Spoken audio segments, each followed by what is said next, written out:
Hello, Joe. Today we are going to start optical activity in organic compound. This is very important topic and interesting also because this will touching a very important topic of organic chemistry, that is isomerism, stereoisomerism, optical isomerism.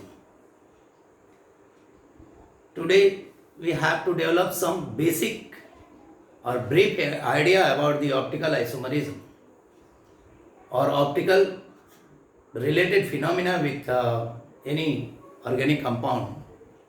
After that, that is to be correlated with carbohydrate. How a carbohydrate is to be decided that it is optically active or not. If it is optically active, then is it levorotatory or de facto rotatory? That means it perform negative rotation or positive rotation. These all are involved as a content of today's topic. So first of all, we are going through the initiation of the topic, that is optical activity in organic compound.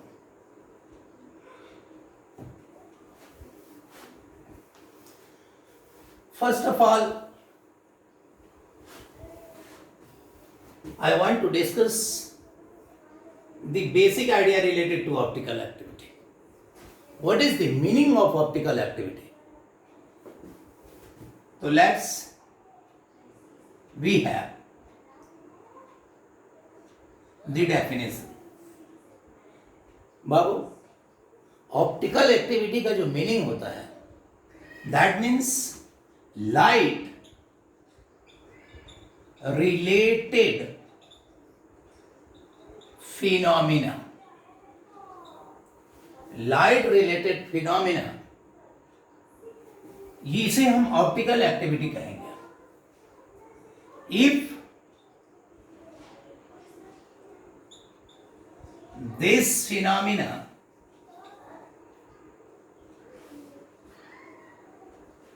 is related with any organic compound,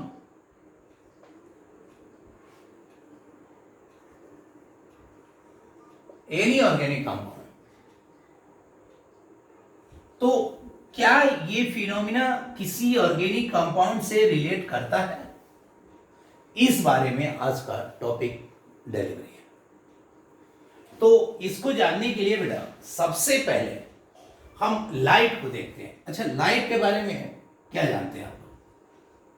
light सभी जानते हैं, it is a wave. और wave में भी क्या, it is a transverse wave. It is a transverse wave. Transverse wave means what? Transverse wave, that means the wave which propagate in the form of the wave which propagate in the form of crust and trough. यानी वो wave जो crust और trough के रूप में propagate करता है, उसे हम लोग ट्रांसवर्स वेव कहेंगे. तो कैसे ये लाइट को हम लोग देखते हैं, थोड़ा पहले इसको समझते हैं कि ऑप्टिकल फिनोमिना किसी ऑर्गेनिक कंपाउंड में होती कैसे है. तो मान लिया जाए कि कोई भी ये सोर्स ऑफ लाइट है, मान लीजिए ये आपका बल्ब या कैंडल लाइट हो सकता है। इससे जो लाइट निकलेगी वो यूं प्रोपेगेट करते हुए जाएगी। यानी अगर ये डायरेक्शन ऑफ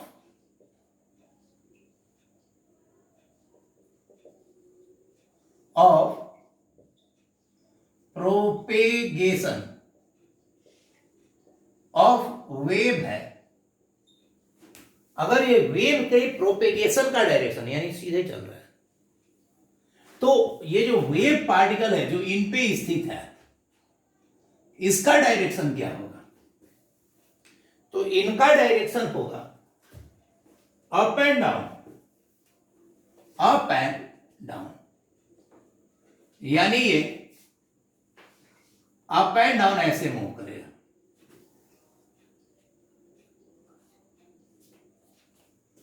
ये आपका वाइब्रेशन, डायरेक्शन ऑफ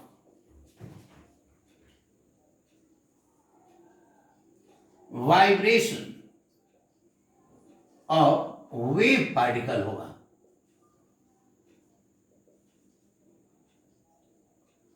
ये वेव पार्टिकल आपको ऐसे वाइब्रेट करेगा। यानी अगर आप देखें तो ये प्रोपेगेट यूं कर रहा है। अगर यूं प्रोपेगेट कर रहा है तो इस पे ये वाइब्रेशन का इसका डायरेक्शन है। यानी ये जो है इस पे 90 डिग्री का एंगल बना रहा है। यानी कहने का मतलब ये है कि ये अगर यूं है तो ये आपका यूं है, ऐसे 90 degree angle. This is the direction of vibration और this is the propagation of wave.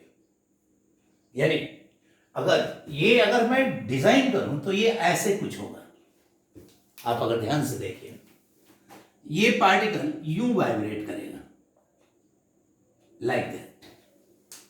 तो अब ये वाइब्रेट तो ऐसे करेगा, इस पे ये परपेंडिकुलर होगा, ये इस पे क्या होगा?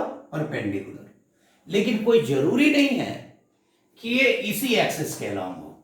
ये यूं भी हो सकता है, यूं भी हो सकता है, ऐसे भी, मतलब ये कैसे हो सकता है? ऐसे भी हो सकता है, ये आपका ऐसे भी हो सकता है, ये आपका यूं भी हो सकता है, ये आपका यूं भी हो सकता है। मतलब a lot of vibrational direction is possible for a particular light। अगर मैं इसको कोरिलेट करूं तो ये ऐसे, ये प्रोजेक्शन है। अब इन सबका अलग अलग है। जैसे मान लीजिए कि अगर ये प्रोसीड कर रहा है तो देखिए ये कैसे जाएगा? यूं जाके ये जा रहा है। कोई लाइट है तो ये अपना यूं जाके ये यूं जा रहा है। कोई यहां से ऐसे जा रहा है, कोई ये ऐसे जा रहा है। यानी जाएगा, सबका वाइब्रेशन जो होगा प्रोपेगेशन की परपेंडिकुलर डायरेक्शन में ही सब वाइब्रेट कर रहे हैं। लेकिन सबका डायरेक्शन अलग अलग हो सकता है।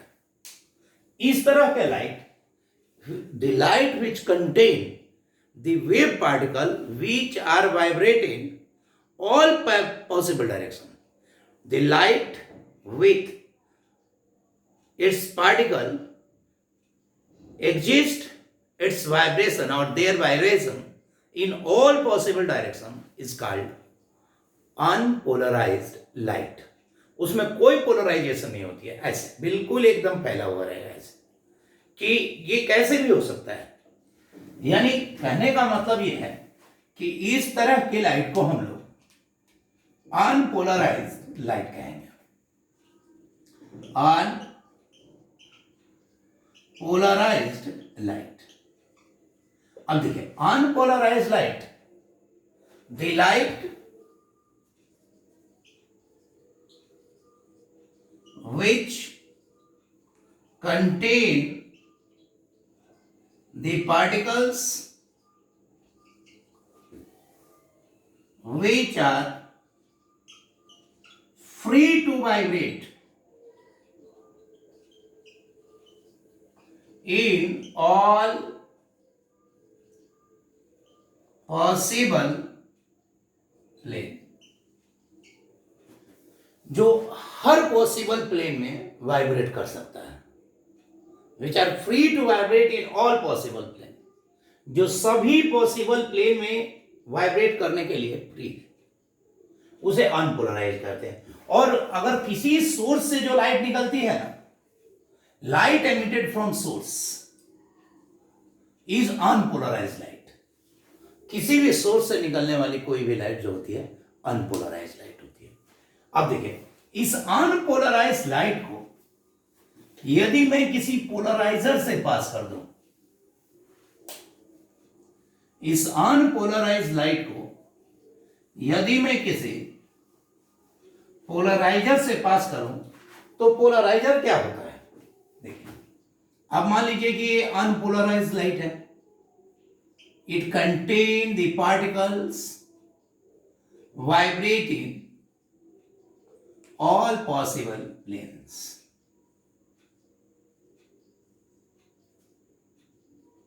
अब इसको पोलराइजर से पास किया जाए, पोलराइजर कार्नेलाइट क्रिस्टल होते हैं या निकोल प्रिज्म होता है। ये आपका है पोलराइजर।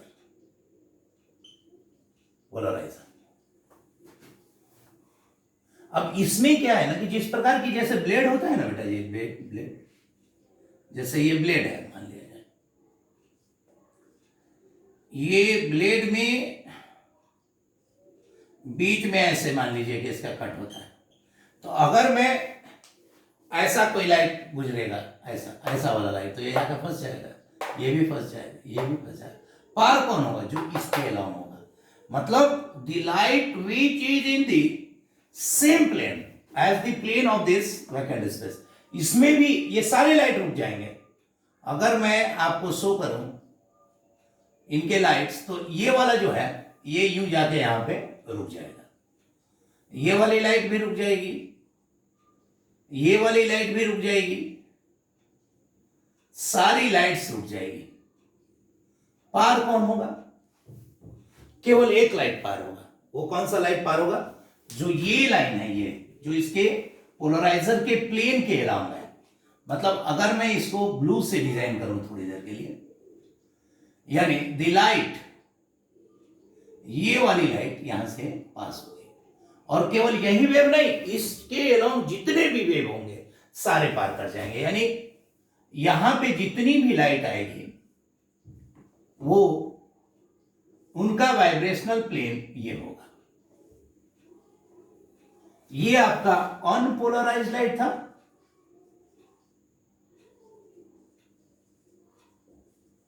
और ये पोलराइज लाइट है। और देखिए, ये अनपोलराइज्ड है और वो क्या? पोलराइज लाइट है। अगर मैं एक और निकोल प्रिज्म ले लूं, ये, और इसे, ये निकोल प्रिज्म भी होता है, कार्नेलाइट क्रिस्टल भी होता है, KCl MgCl2। तो ये जो है आपका एनालाइजर लिया, तो अब ये देखिए, ये तो जाके यहां रुक जाएगा, यानी यहां नो लाइट। मतलब ये जो है प्लेन पोलराइज्ड लाइट क्रिएट करने के लिए होता है, और ये इसको एनालाइज करने के लिए होता है। अगर मान लीजिए कि ये अनपोलराइज्ड लाइट होता तो जरूर कोई ना कोई लाइट तो इस प्लेन पे होता, तो वो निकल जाता है यहां पे। लेकिन यहां पे तो कोई ऐसा है नहीं, क्योंकि सारी की सारी लाइट अपनी इस प्लेन में वाइब्रेट कर रही है। मतलब polarized light, the light which contain the wave particle which are restricted to vibrate in single plane, जो सिंगल प्लेन में वाइब्रेट करने के लिए रेस्ट्रिक्टेड होते हैं, सिंगल प्लेन में वाइब्रेट करेंगे, उसे पोलराइज लाइट कहते हैं। और ये पोलराइज लाइट को डिटेक्ट करने के लिए किया जाता है। अब देखिए हमारे जितने भी एक्सपेरिमेंट होंगे वो पोलराइज लाइट को यूज करके होगा, क्योंकि मान लिया जाए कि कोई भी कंपाउंड होगा तो उसका कुछ नेट स्पिन होगा। अब नेट स्पिन मान लीजिए है, तो उस नेट स्पिन से अगर कोई अनपोलराइज लाइट गया, जैसे ऐसे गया और ये कुछ घूम ही गया, तो क्या फर्क पड़ता है? उसमें तो सारे के सारे ऑल डायरेक्शन में पहले भी था, थोड़ा सा ऐसे घूम गया तो क्या दिक्कत है?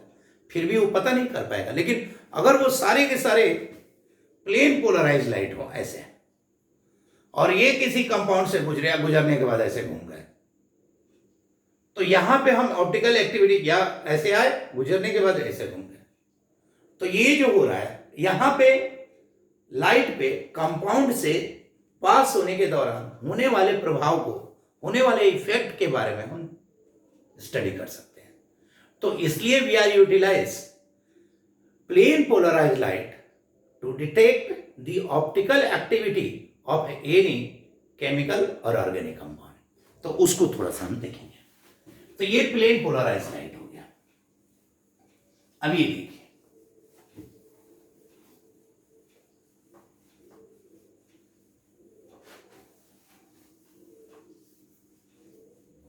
अगर हम ये देखते हैं कि आपके पास ये आपका प्लेन पोलराइज लाइट है,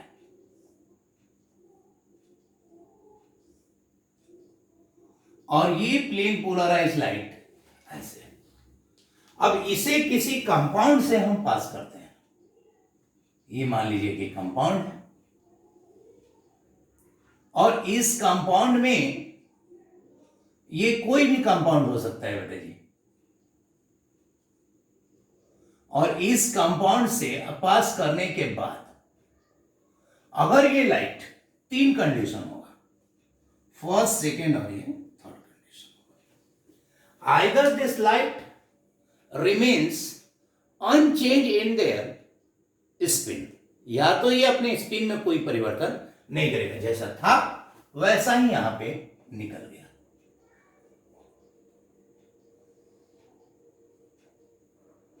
जैसा था वैसा, फर्स्ट केस ऐसा अगर हुआ, तो फर्स्ट केस में इस कंपाउंड को हम लोग, अगर no change in rotation, no change into the plane of vibration, no change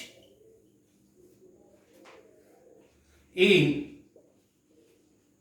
plane of vibration, plane of vibration में कोई चेंज नहीं होता। अगर ऐसा है तो इस कंपाउंड को ऑप्टिकली एक इनएक्टिव कंपाउंड बोलेंगे, एक्टिव कंपाउंड। अब ये यानी इस कंपाउंड ने इसके वाइब्रेशनल प्लेन में कोई परिवर्तन किया नहीं, यानी ये जब इसके अंदर से पार किया तो जैसे था वैसे ही ये निकल गया, ऐसे, इसमें कोई चेंज नहीं हुआ। इसका मतलब this compound is optically inactive, this has no any light related phenomena. ठीक है।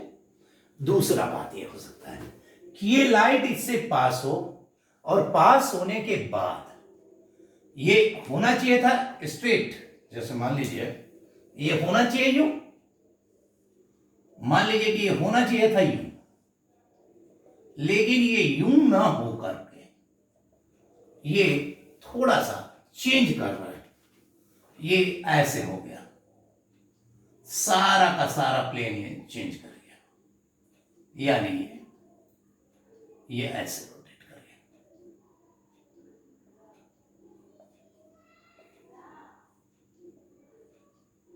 यानी ऐसे, यानी this will show the rotation of light toward right direction, यानी सेकेंड केस आ रहा है जिसमें ये थीटा पर रोटेट कर जा रहा है, सब राइट डायरेक्शन, जैसे यूं गया और यूं रोटेट कर गया। अगर ये राइट रोटेशन करता है, डेक्स्ट्रो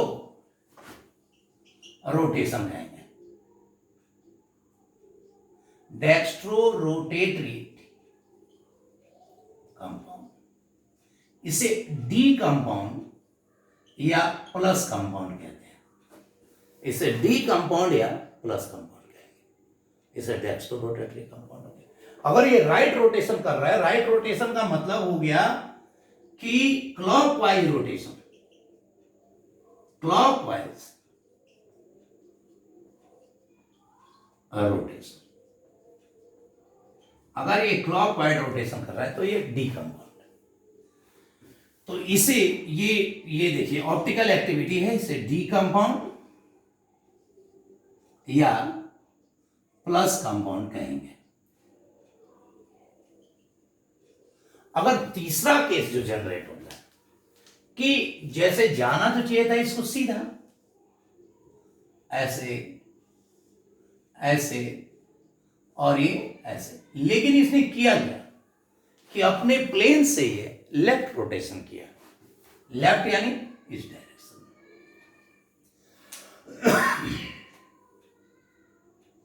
ये इस डायरेक्शन में रोटेशन कर दिया। ये आपका लेफ्ट रोटेशन किया, यानी ये इधर की तरफ रोटेट किया, ये भी थीटा रोटेशन, ये भी थीटा रोटेशन, ये भी थीटा रोटेशन। ये देखिए, तो अब ये अगर थर्ड केस में फिर से ये इसे हम लीवो रोटेटरी कंपाउंड कहेंगे। ये देखिए, ये क्लॉकवाइज रोटेट कर रहा था और ये क्या है, एंटी क्लॉक वाइज रोटेशन। ये एंटी क्लॉकवाइज रोटेशन कर रहा है, यानी इसे हम लेफ्ट रोटेशन कहेंगे। लेफ्ट या इस, चूंकि पहले वाला क्या था, ये राइट रोटेशन था, वो लेफ्ट रोटेशन, इसे हम लोग लीवो रोटेटरी कंपाउंड कहेंगे। लीवो रोटेटरी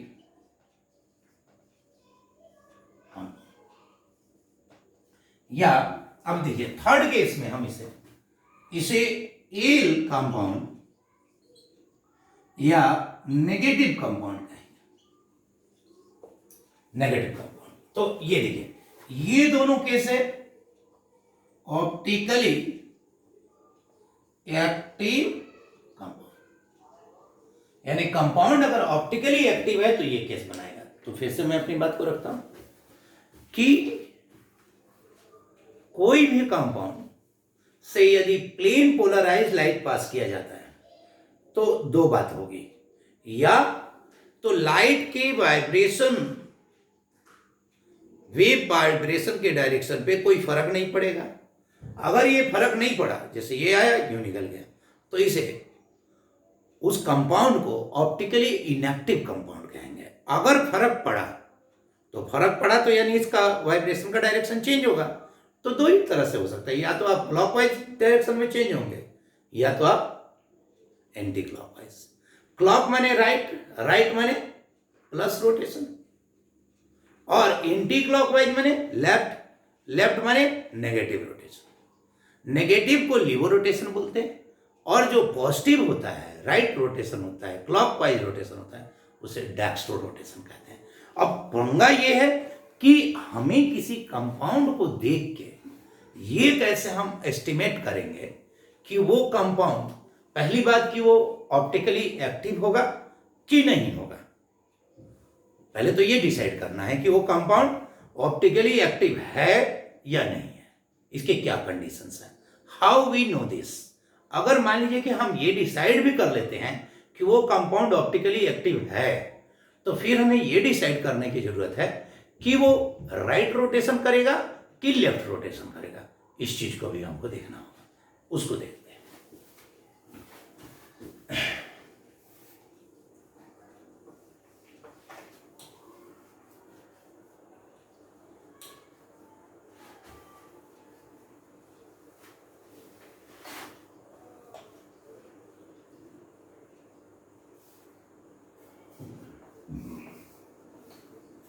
देखिए बेटा, condition for optical activity for any compound, condition क्या है?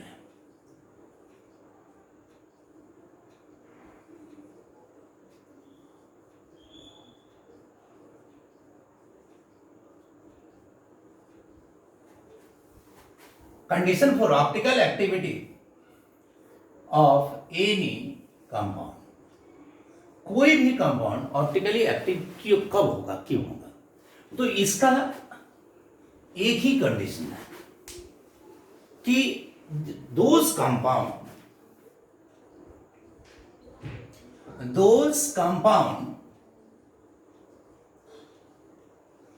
which contain asymmetric carbon,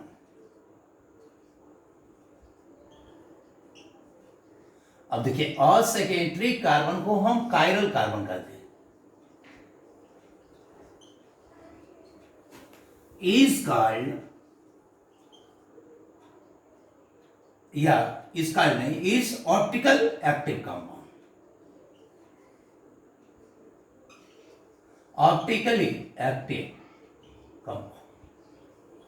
अगर कोई भी कंपाउंड में एसिमेट्रिक कार्बन होगा या कायरल कार्बन होगा तो वो ऑप्टिकली एक्टिव होगा। अब ये प्रॉब्लम है कि ये कायरल कार्बन होता क्या है? तो एक ऐसा कार्बन की वैलेंसी कितनी होती है?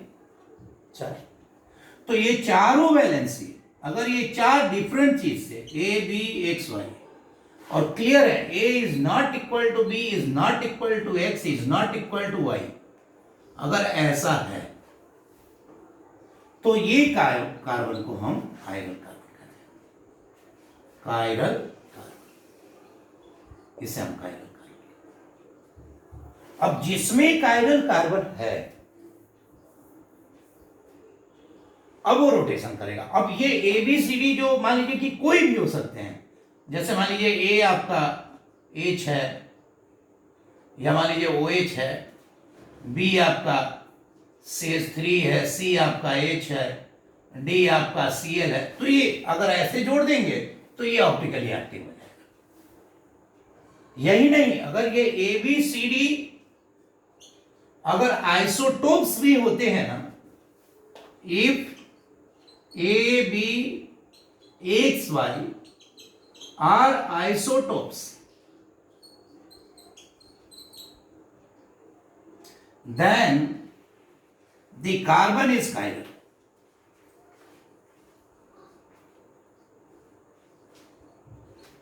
तो कार्बन कायरल होता है।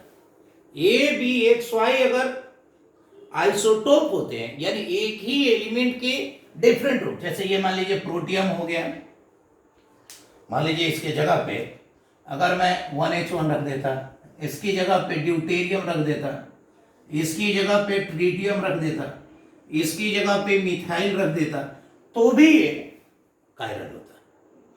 बस ये डिफरेंसेस होने चाहिए। देखिए क्यों होना चाहिए?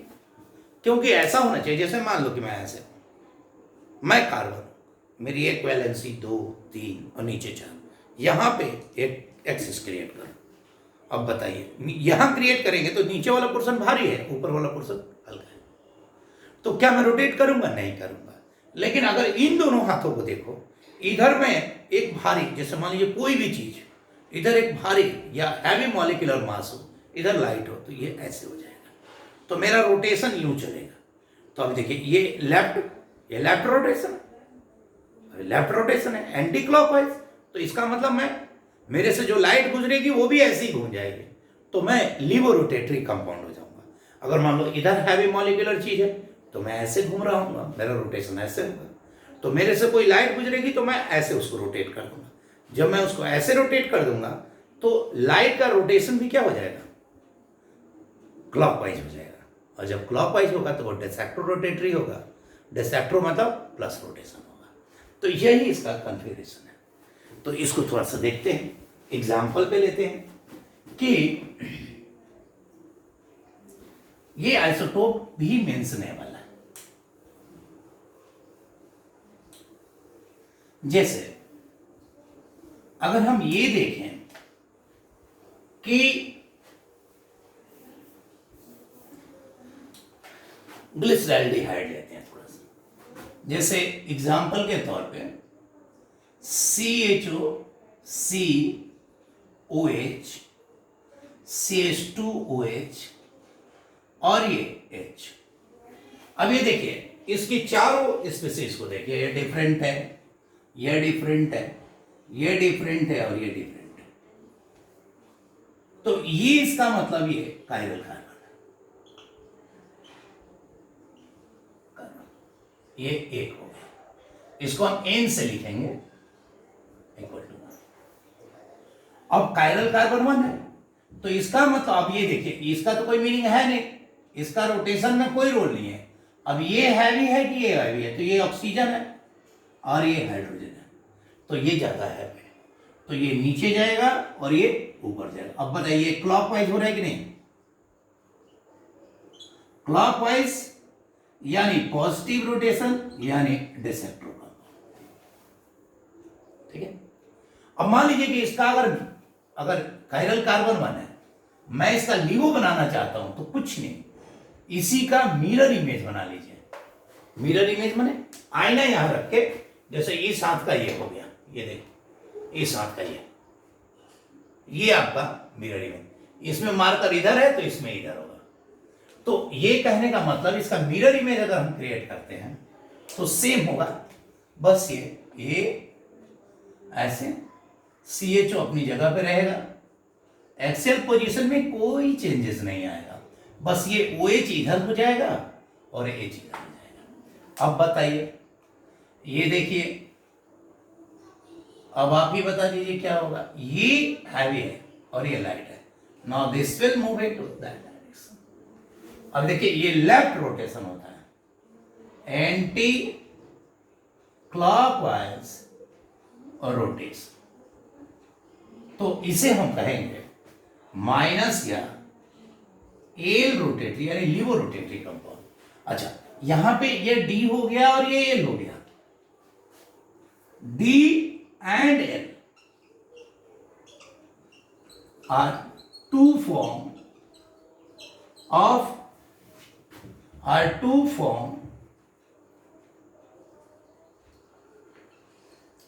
optical isomer of any compound। ये किसी भी कंपाउंड का दो रूप होता है ऑप्टिकल आइसोमर का, तो इसे हम लोग समझें। तो अगर मान लीजिए कि फिर मैं वही बात कहूंगा कि कोई भी कंपाउंड का रोटेशन के लिए ये जो वेट का यूज कर रहे हैं, इसको अगर हम आइसोमरिज्म पढ़ेंगे जब हम, तो इसके लिए CIP रूल का इस्तेमाल करेंगे। कान इन गोल्ड परलोग रूल्स कहते हैं, तो वो आइसोमरिज्म हम लोग और डीपली पढ़ेंगे। अब मैं ये स्मॉलेस्ट मोनोसेक्राइड है, स्मॉलेस्ट मोनोसेक्राइड।